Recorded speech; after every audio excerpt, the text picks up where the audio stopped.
Quais são as suas dúvidas? No que eu posso te ajudar?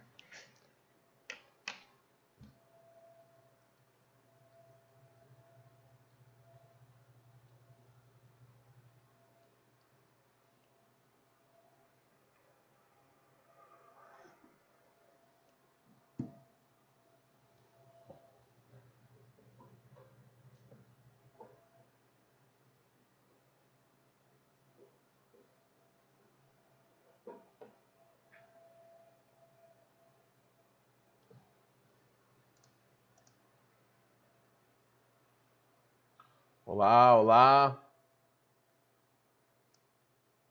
Professor, você pode explicar equilíbrio de um corpo extenso? Tá, que foi o nosso assunto também do laboratório e da aula de vocês, né? Uhum, Tá. isso. A Nádia, as suas dúvidas se encaixam aí? Como que tá? Porque dependendo já eu faço um bololô aqui, legal. Não, também é mais ou menos isso aí. Tá. Que eu também. Algumas de vocês têm algum exercício específico ou é mais geralzão mesmo? Eu acho. Fala, Nadia. Eu acho que é mais no geral. Mais geral? Então tá bom. Então vamos lá, eu vou dar uma geralzinha aqui. Se eu não conseguir, porque tem bastante coisa lá do corpo extenso. Se eu não conseguir explicar tudo, aí o que faltar depois eu faço uma gravaçãozinha e dou um a mais, tá? Só para avisar vocês duas que já estão presentes na aula, vieram me pedir falando que tinha incompatibilidade de horário. Então a partir da semana que vem nós teremos duas tutorias. Nesse horário, das 2 às 2h30, né? E na quinta-feira, no horário que foi votado, que eu já esqueci. Mas aí eu aviso vocês lá no grupo, eu vou pedir para colocar o link já naquele PDF que vocês recebem, aí fica tudo ajeitadinho, tá? Então vamos lá.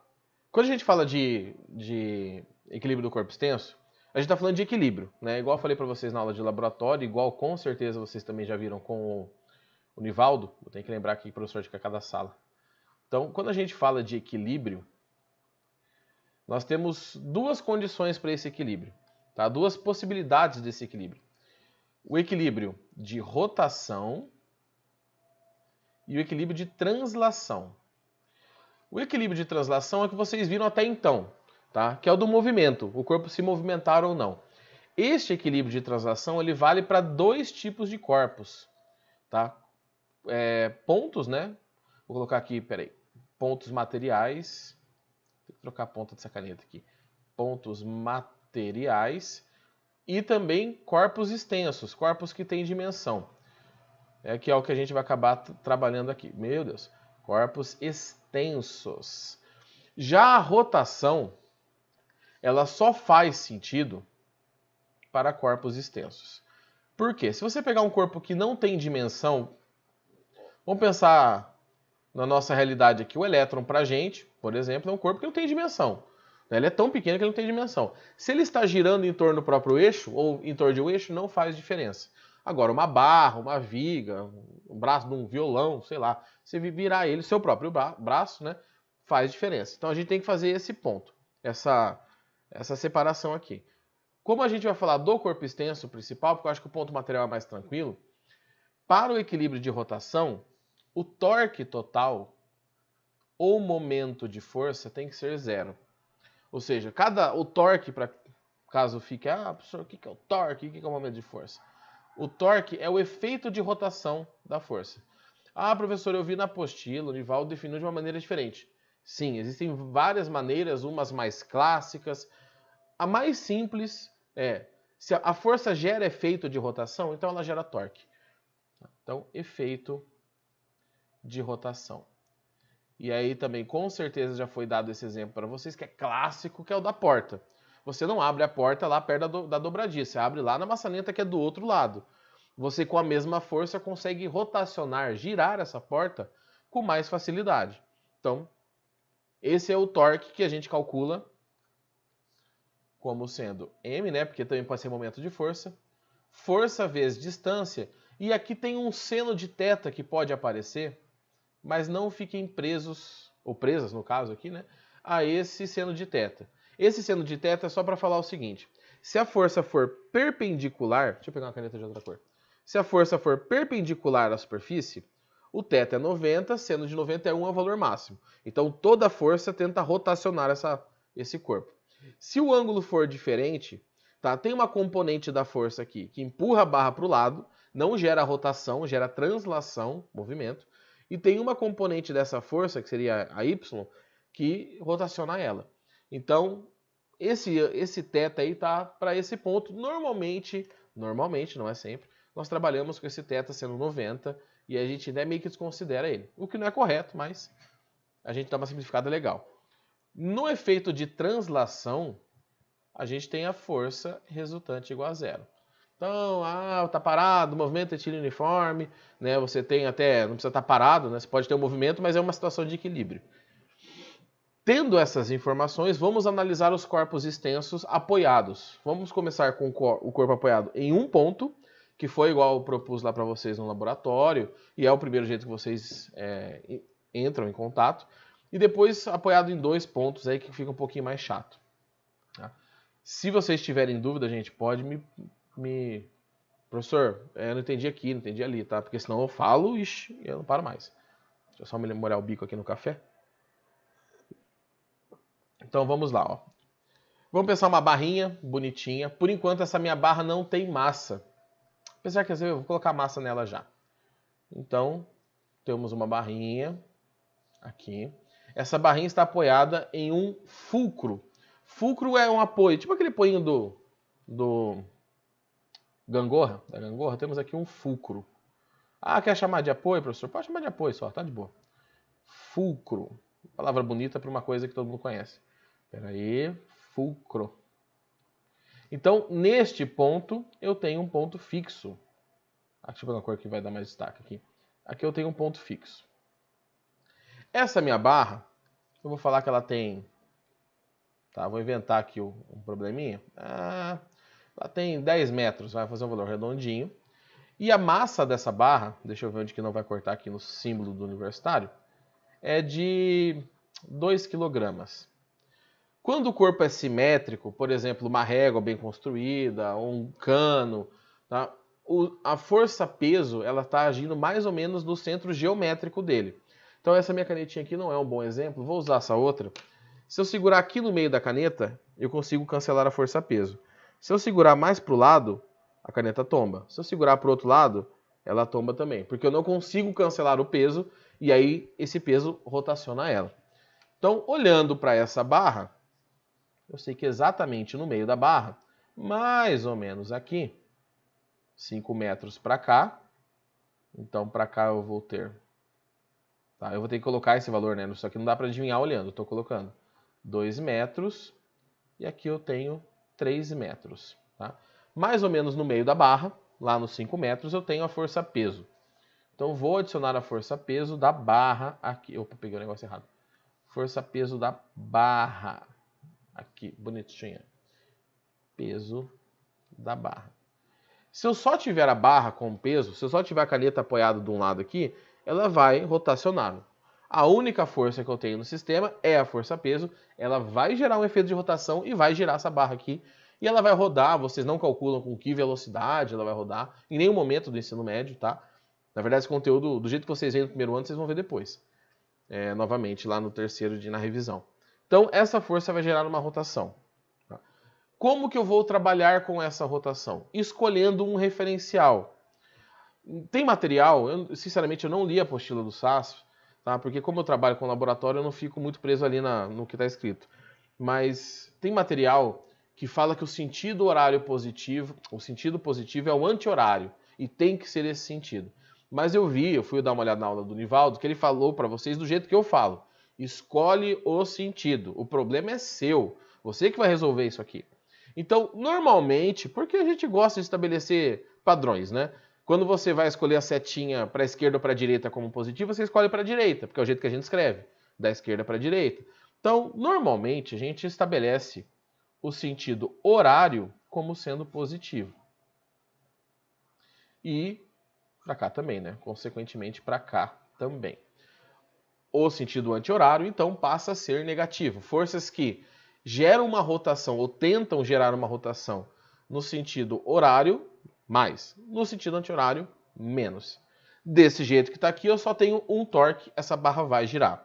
Mas os problemas, as questões, o que vocês vão trabalhar, e até na construção, eu não sei que curso vocês estão pensando em seguir aí, mas igual eu falei na aula, é que eu não sei se eu falei nas duas aulas a mesma coisa, mas arquitetura e engenharia, gente, se prepare. Se vocês forem passar para essas áreas, se preparem, porque você não quer construir alguma coisa que caia, né? Normalmente não. Então você tem uma outra força aqui para equilibrar. Eu vou adicionar mais três forças aqui. Não é para ficar complicado, mas é para já trabalhar com todas as possibilidades, inclusive uma força inclinada. Então vou adicionar forças aqui, a esmo. Vamos ver, vou colocar uma força para cá. Vou chamar de F1, bem na pontinha da barra. F1. Vou colocar uma força para cá. F2. Vou fazer aqui embaixo F2. E vou colocar uma força na diagonal. Deixa eu pensar aqui como está rodando esse negócio. Aqui. Para cá. Tá.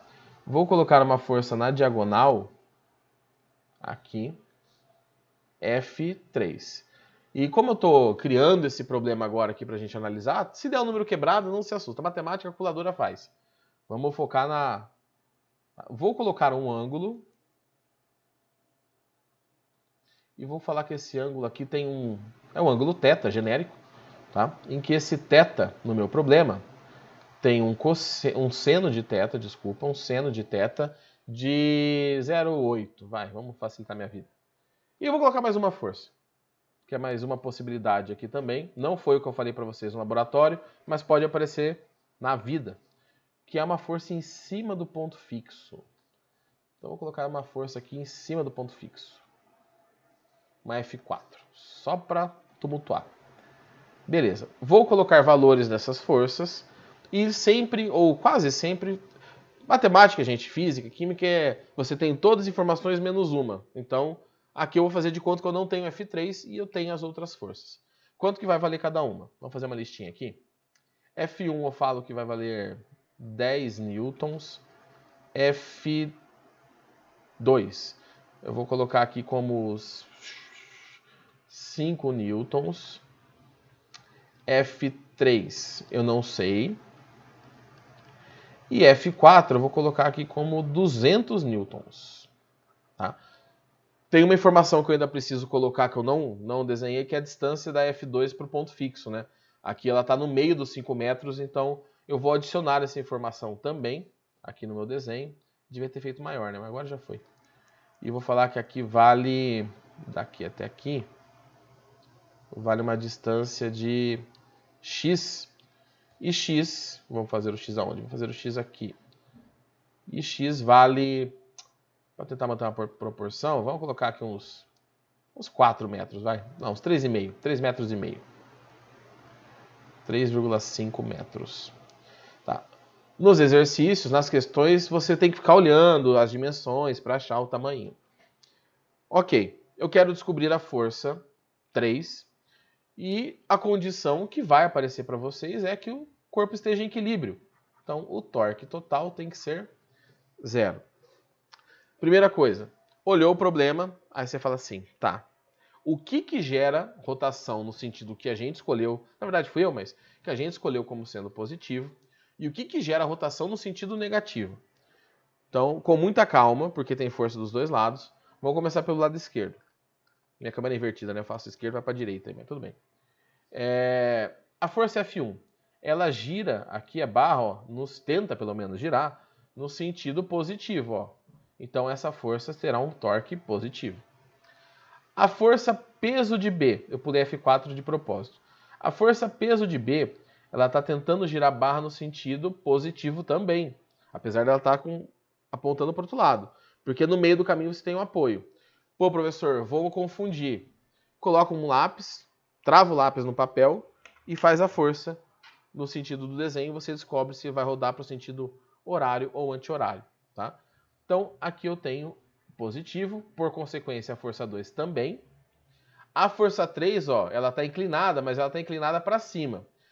E seria para baixo o sentido positivo. Então, essa aqui é negativa. E F4, por que eu deixei F4 para o final? F4 está em cima do ponto fixo. Então você pode pensar de duas maneiras. Se você apertar o seu cotovelo é uma alavanca. Nosso cotovelo é uma alavanca, né?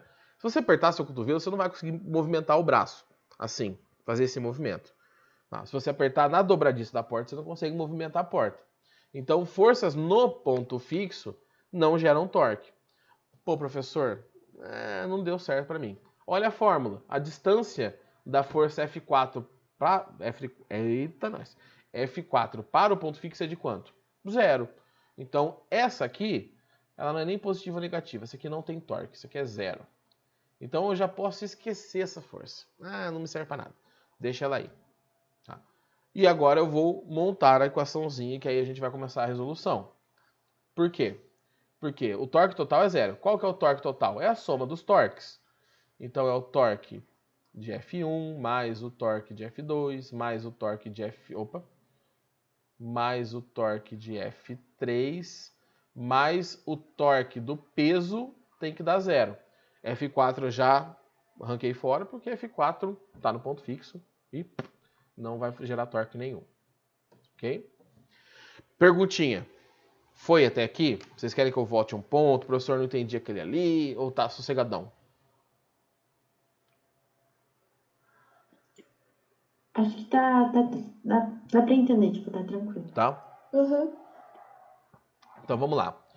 Agora o torque é força vezes distância. Todas essas forças verdes aí, tirando F3 até o peso, são perpendiculares. Então, para não ficar um tolete ali de informação, eu vou tirar o seno, porque o seno de 90 é 1, então eu vou tirar, e vou usar o seno só na força inclinada, que é a força mais problemática ali, tá bom? Eu vou só fazer o seguinte, eu vou dar uma diminuída nisso aqui, para eu ter um pouco mais de espaço sem ficar tochando contra uma do lado da outra. Espera aí. Aqui, vem pra cá, vem pra cá, vem pra cá, vem pra cá. Tá, cadê? Então vamos diminuir. Diminui. Aqui, vamos puxar bem pro cantinho aqui. E vamos movimentar essa outra parte também. Vou puxar isso aqui pra cá. Vou dar uma diminuída. Cadê? Aqui. Deixa eu ver se não ficou em cima do símbolo do colégio. E vamos dar uma ajeitada nessas informações. Aqui eu tenho Aqui eu tenho informação. Também vou dar uma diminuída no tamanho. Tá? Só para não ter que apagar. O tal do preguiçoso é complicado.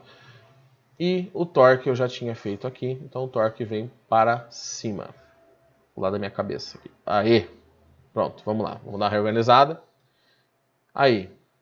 Vou abrir essas equações então, daqui para cá. O torque de F1 é F1, que é positiva, né? Então aqui é mais, né? É uma força que vai gerar um torque positivo, vezes a distância de F1 ao ponto fixo. O torque de F2 também é uma... coloquei F2 aqui, falei F2, coloquei F2. O torque da força F2 também é positivo, então vou colocar mais o torque de F2, que é F2, vezes a distância de F2. A força F3 tem um torque negativo, então eu vou colocar aqui menos F3 vezes a distância de F3, e aqui eu preciso colocar o seno do ângulo θ na fórmula. Tá? Mais o torque da força-peso, porque a força-peso a gente já determinou também que é positivo, o torque dela. Então, que é o peso vezes a distância do peso ao ponto fixo. Isso tudo é igual a 0. Tá? Bom, vamos começar a substituir. Vou dar mais uma baixadinha aqui.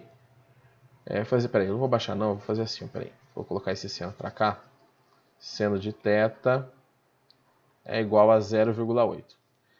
Força F1, eu falei que vale 10. A distância de F1 até o ponto fixo, a gente olha no desenho. É esse ponto aqui que é F1 até o fulcro, então são 2 metros. Mais F2, F2 está do lado de cá. A força F2 vale 5, né? Vezes a distância de F2 até esse ponto fixo, essa distância é x, que eu determinei que vale 3,5, menos F3 eu desconheço. A distância de F3 ao ponto fixo é esse tamanho grandão aqui, ó. É os 5 metros mais os 3 metros até o ponto fixo. Tá? Então, quando você estiver resolvendo, você pode simplificar, só fazer um risco, tá? Para simplificar a barra aqui, ficou um bolo de desenho. Vezes o seno de θ, que eu determinei também que vale 0,8. Mais a força-peso. Tá? O peso vocês sabem calcular, é massa vezes gravidade. Então cuidado, porque às vezes você está acertando o exercício e você não esquece de calcular o peso. Vou calcular aqui em cima. Então, peso de B é a massa de B vezes a gravidade. A massa da barra eu falei que valia 2 kg, vezes a gravidade que é 10, então o peso de B vale 20. Pô, professor, você não falou a gravidade aqui. Deveria ter colocado, mas o exercício vai passar. Então, peso de B vale 20. E a distância do peso de B ao ponto fixo é esse pedacinho aqui, ó, de 3 metros. Isso tudo é igual a 0. Daqui para frente é só alegria, porque 10 vezes 2 é 20. 5 vezes 3,5, né? Péssimo valor para escolher de distância, mas vamos lá. 5 vezes 3,5, 17,5. Menos 8 vezes 0,8, dá 6,4 F3, mais 60, que é igual a 0. Vou somar tudo, que é número aqui. Então eu estou fazendo a calculadora para não fazer errado. Mas dá para somar na mão, isso aqui tranquilão. E pelo jeito na calculadora eu estou sofrendo. 60 mais 17,5 mais 20 dá 97,5. Vou passar o 6,4 para o lado de lá, com o F3, que está multiplicando, ele vai junto. O 6,4 agora passa dividindo. Então, F3 é igual a 97,5 dividido por 6,4. Dividido por 6,4 vai dar aproximado, né? Porque eu criei agora aqui o exercício. Dá aproximadamente 15,23 newtons. Tá? Então, esse é o valor da força que eu desconhecia. Coisas que vocês podem fazer para facilitar. Você pode calcular o torque separado de cada uma das forças e depois colocar aqui, tá? Eu faço tudo junto para mostrar os sinais, eu acho que é o jeito mais curto, mas fiquem à vontade. Era calcular adiantado, qualquer outra coisa que eu esqueci? Simplificar o desenho, vocês podem sim simplificar o desenho, só fazer um risco e as forças, marcarem as distâncias, né, numerar ali, fazer uma tabelinha com as distâncias, uma listinha. E você pode também, tá, já passar para o outro lado, você pode fazer assim, só que você tem que entender o que você está fazendo. Eu tenho os torques positivos e negativos, certo? Os torques positivos são no sentido horário. Os torques negativos são no sentido anti-horário, na nossa escolha. Eu posso falar assim, todos os torques positivos são iguais aos torques negativos. Eu não preciso colocar tudo igual a zero e passar para o outro lado. Eu já poderia ter feito assim, lá na primeira linha colorida. O torque de F1 mais o torque de F2 mais o torque do peso é igual ao torque da força F3. Tá? Então, é uma outra possibilidade também que você já dá uma cortadinha de caminho e você não fica com uma conta muito exagerada. Normalmente não é tanta coisa que aparece. Tá? Então, com 15,23, o sistema fica em equilíbrio. Se a força for maior que 15,23, está em equilíbrio, essa força F3 ganha de todo o resto ali, né? E ele vai girar no sentido anti-horário, terá uma rotação no nosso referencial negativa. Se a força for menor que 15,23, o sistema rotaciona para o sentido horário, ou seja, ela não dá conta de segurar ali a barra em equilíbrio. Tá? Então, eu já peguei um caso que tem dentro do possível, todas as possibilidades, só que com um apoio. Aí com 2 apoios, você só precisa dar uma mascarada num dos apoios, não sei se vocês lembram disso. Você tira um apoio fora, coloca lá uma força no lugar e resolve do mesmo jeito. E aí você pode até usar a translação depois para achar esses apoios. Tá? A força do outro apoio para não ter que fazer toda essa conta de novo. Tá bom? Bom, antes de eu continuar aqui, como está a situação? Alguém quer perguntar alguma coisa? Fiquem à vontade, gente. Eu consegui entender tudo. Beleza, então. Então, gente, ó, eu tô olhando aqui no nosso reloginho. Faltam 4 minutos. Então, eu não vou conseguir explicar o torque com 2 apoios em 4 minutos. Tá? O que eu recomendo que vocês façam? Eu sei que vocês... É cansativo o jeito que vocês estão em aula, né, por todos os lugares, né? Mas ainda foi tentado encontrar um jeito para vocês manterem um ritmo, porque é importante. Peguem um exercício, 2 exercícios, talvez o do laboratório, né? Que tem lá no videozinho, você pode tirar o print. A turma de vocês já fez? É porque eu não lembro se as 2 turmas fizeram, né? Não fizeram. Vocês 2 já viram a aula de laboratório do torque? Ou só uma de vocês ou ninguém viu? Foi aula de segunda agora. Não viram, né? Não, ainda não. Tá, então não precisam se adiantar, não, porque eu vou passar a sala para vocês na segunda-feira que vem. Então não precisa se adiantar. Vai ser sobre isso o nosso laboratório. Então vocês deram até sorte nesse ponto. Tá? Então pega um exercício da apostila, 2 no máximo, que tem esses apoios, com um apoio só, desculpa, e calcula ali, vê o que ele está pedindo, vê se consegue. Joga na internet, né? O mundo aí tá vasto de informação. Tenta fazer. Deu certo? Ótimo. Não deu certo, professor? Deu ruim. Manda uma mensagem para mim lá no WhatsApp, eu vejo o que pode mandar a resolução, dá uma olhada, tá? E aí eu vou fazer a gravaçãozinha dos 2 apoios, tá? Só com 2 apoios, o vídeo vai ser menor, tá? Vou criar também um probleminha. E aí amanhã, talvez, tá? Amanhã, não vou prometer amanhã, até amanhã à noite. Eu vou disponibilizar para vocês esse videozinho junto com esse. Esse eu disponibilizo hoje à tarde, tá? Um pouquinho depois, se vocês quiserem rever alguma coisa, copiar, talvez, tirar um print. E o outro vocês podem assistir quando vocês tiverem a dúvida, tá? E se tiverem dúvida de exercício, vocês podem me mandar, que aí eu falo, ó, aqui você errou, aqui o sinal tá trocado, tá? O importante tenha confiança, porque quando você monta aquela primeira linha, você fala, não vai dar certo. Olha o tamanho desse negócio. Só que em física, na verdade na natureza, mas de uma maneira geral, quando a conta está muito feia, em 3 linhas você resolve aquele problema.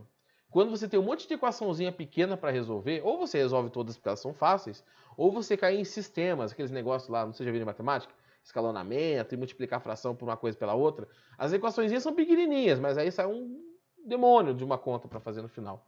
Então assim, vai confiando, vai fazendo.